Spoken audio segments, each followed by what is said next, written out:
All right, so quick update from you have to do yesterday and as well as today. Yesterday we started off by going to the food tour. She was a nice lady. She took us around. We ended up getting a sushi roll with an omelet around it. We got Some mochi, some melon, a seafood cracker, which is like a giant cracker that has some seafood in it. It was okay. we got a pork bun. We got some warm Tea, like soybean black black soybean soybean tea. tea. Yeah. I think that's pretty much everything. It was more of like a sightseeing plus a couple snacks. Like it wasn't like eat till you drop like some of our other food tours. Yeah, and I guess we kind of cheaped out on it, so we kind of got what we paid for. I think we were kind of expecting what we did in South Korea, which was much, much more. So we're a little let down by that, and I think we can only blame ourselves for that. Should have probably booked one that had more food. After that, we met up with Hadley and George. We walked around Americura. Yeah, we walked through the shopping street kind of, and Americamura is like the American themed town. They had a lot of like vintage American sports clothing and all like the trendy young people I feel like were hanging out there. So it was very different from the rest of the town that we've seen. Then we got a drink, and then we head back to our hotel, and then we met up later for dinner, and Mindy and James joined us, plus some of Hadley and George's friends. Yep. And then we went out to the club, and it was good. It was a good night. Yeah. It was a fun time. Like, we went to this Russian bar. They had the snake liquor that we wanted to try, and it had the real snake in there. We tried Hibushu. That was interesting. That tastes like Fireball. I think they add a lot of herbs to it to make it not taste like dead snake. But that's kind of fun. The bars were fun. We ran into a lot of Americans. And we were all late, so obviously we were kind of tired today. We had an early day today, unfortunately. So woke up dead, and then we headed off to... Sakai is the kind of city in the south. For our knife making class. Yep, it's historically known for like samurai swords, and so now in modern day they make like kitchen knives. And so that included how to...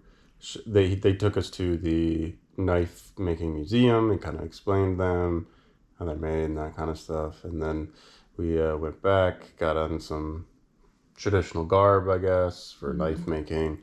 And then we did the whetstone sharpening, which was cool.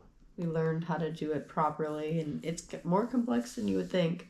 And it was super cool because the guy who was there, it is like 60 years experience, this little old Japanese man, doesn't speak a lick of English, and he's been there for like all his life.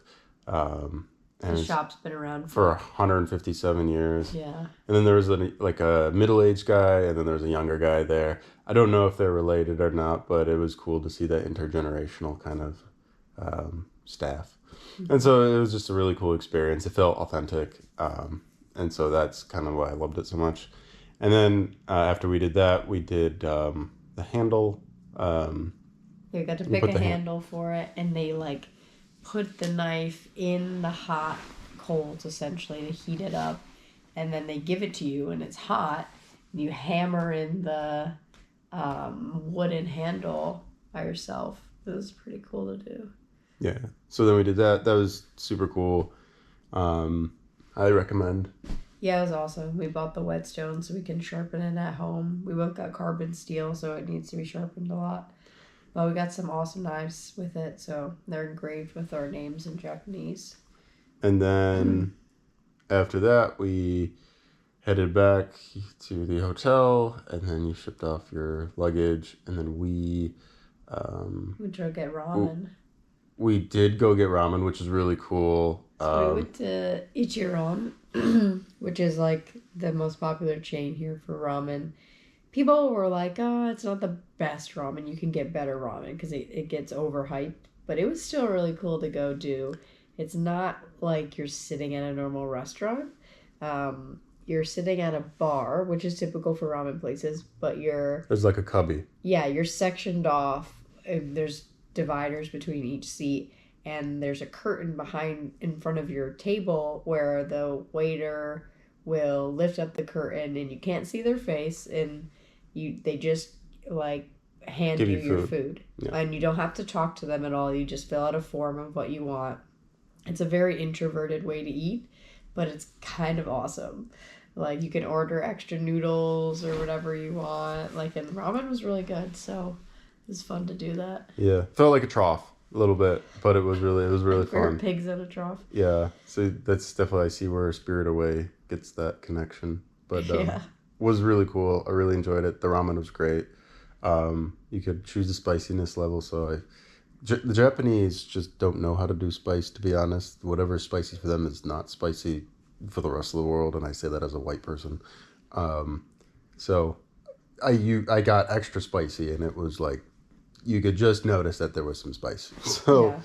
anyways, after that we came back. We took a nap, which was greatly needed and was amazing. Mm-hmm. And then we headed out to Osaka Castle at nighttime, so we could see it all lit up. It was absolutely gorgeous. Probably the most impressive thing we've seen all trip. Yeah, the walls around the castle and the moats, multiple moats around the castle are huge. It's hard to like get scale in pictures of how big those were. And the castle is beautiful and ornate. It's been rebuilt quite a few times throughout history, but it's built to what it used to look like, so it's not inaccurate. So And then really impressive. after that, we went to go get the onigiri that are super stuffed and very big. I got a salmon roll one, and you got a tuna Yeah, I one. got a tuna mayo pickled radish one. That was really good. Yep. So those were solid, and then we're just getting ready for tomorrow. Yep, last full day tomorrow in Hakone before we head to the airport the next day.